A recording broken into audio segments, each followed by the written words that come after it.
സുഹൃത്തുക്കളെ, ഇപ്പോൾ നമ്മൾ ഗൂഗിൾ പേയിൽ പൈസ അയക്കുമ്പോൾ ബൈ മിസ്റ്റേക്കിൽ നമ്മൾ അക്കൗണ്ട് നമ്പർ മീൻസ് മൊബൈൽ നമ്പറിൻ്റെ സംഭവങ്ങളൊക്കെ ഒരു നമ്പർ മാറിയിട്ട് ബൈ മിസ്റ്റേക്കിൽ വേറെ ഏതെങ്കിലും അക്കൗണ്ടിലേക്ക് പോയി കഴിഞ്ഞാൽ എന്താ ചെയ്യുക? അപ്പോൾ അതിനെന്താ ചെയ്യുക? നമുക്ക് ഗൂഗിൾ പേയുടെ ഒരു സംഭവത്തിൽ തന്നെ ഒരു സൈറ്റിൽ കയറിയിട്ട് അതിന് കംപ്ലൈൻറ്റ് രജിസ്റ്റർ ചെയ്യാം. അപ്പോൾ അതുവഴി നമുക്ക് ആ പണം തിരികെ കിട്ടാനുള്ളൊരു കംപ്ലൈൻറ്റ് രജിസ്റ്റർ ചെയ്ത് കഴിഞ്ഞാൽ നമ്മൾ അതിനുള്ളൊരു ടിപ്പാണ് ഇന്നത്തെ വീഡിയോയിലൂടെ. അപ്പോൾ ഈ ഇത്തരം ഇത് വീഡിയോ ഇഷ്ടപ്പെട്ട് കഴിഞ്ഞാൽ നിങ്ങൾ എന്തായാലും അറിയാത്ത ആളുകൾക്കായിട്ട് ഒന്ന് ഷെയർ ചെയ്ത് കൊടുക്കുക, ലൈക്ക് ചെയ്യുക, ചാനൽ സബ്സ്ക്രൈബ് ചെയ്ത് സപ്പോർട്ട് ചെയ്യുക. അപ്പോൾ അതിൻ്റെ എങ്ങനെ ടിപ്പ് പറയുന്ന ഒരു വീഡിയോ ആണെന്ന്. ഓക്കെ, അത് തുടർന്ന് ഞാൻ വീഡിയോയിലൂടെ എന്ന് കാണിച്ചു തരാം.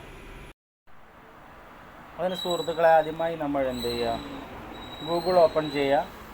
ഗൂഗിൾ ഓപ്പൺ ചെയ്തതിന് ശേഷം ഏറ്റവും മുകളിൽ www.ncpi.org.in.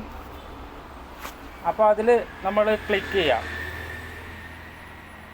അത് ക്ലിക്ക് ചെയ്യുമ്പോൾ ഇങ്ങനൊരു ഇൻ്റർഫേസ് വരും. അതിൽ കണ്ടോ NCPI, അതിൽ ക്ലിക്ക് ചെയ്യാം. അതിൽ ക്ലിക്ക് ചെയ്ത് കഴിഞ്ഞാൽ ഇങ്ങനൊരു ഇൻ്റർഫേസ് വരും. അതിൽ കൺസ്യൂമർ സംഭവമുണ്ട്, അതിൽ തൊടുക.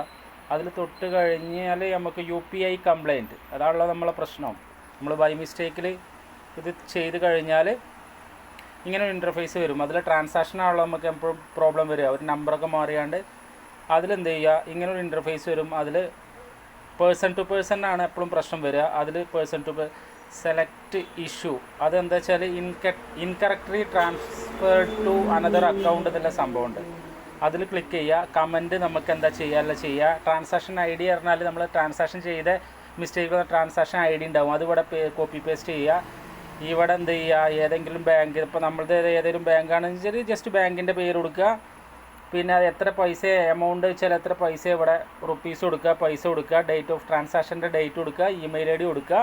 ഇമെയിൽ ID കൊടുത്തതിന് ശേഷം സബ്മിറ്റ് കൊടുക്കുക. ഈ സബ്മിറ്റ് ഇത്രയും കാര്യങ്ങൾ ചെയ്ത് കഴിഞ്ഞാൽ നമ്മൾ ഫർദർ പ്രോസസ്സ് പിന്നെ ഗൂഗിൾ പേ നോക്കിയിട്ട് നമുക്ക് ആ ഫണ്ട് ഇതൊന്ന് ചെക്ക് ചെയ്തിട്ട് ആർക്കെങ്കിലും ഇങ്ങനെ സംഭവിച്ചിട്ടുണ്ടെന്നുണ്ടെങ്കിൽ ഇങ്ങനെ ചെക്ക് ചെയ്തിട്ട് അതിൻ്റെ അഭിപ്രായങ്ങൾ ഒന്ന് അറിയിക്കുക. ഓക്കെ, അപ്പോൾ ഇതാണ് വീഡിയോ. ഇത്തരം വീഡിയോ ഇഷ്ടപ്പെട്ട് കഴിഞ്ഞാൽ നിങ്ങൾ ലൈക്ക് ചെയ്യുക, ഷെയർ ചെയ്യുക, ചാനൽ സബ്സ്ക്രൈബ് ചെയ്ത് സപ്പോർട്ട് ചെയ്യുക. ഓക്കെ, അടുത്തൊരു വീഡിയോയുമായി വീണ്ടും കാണാം. ബൈ.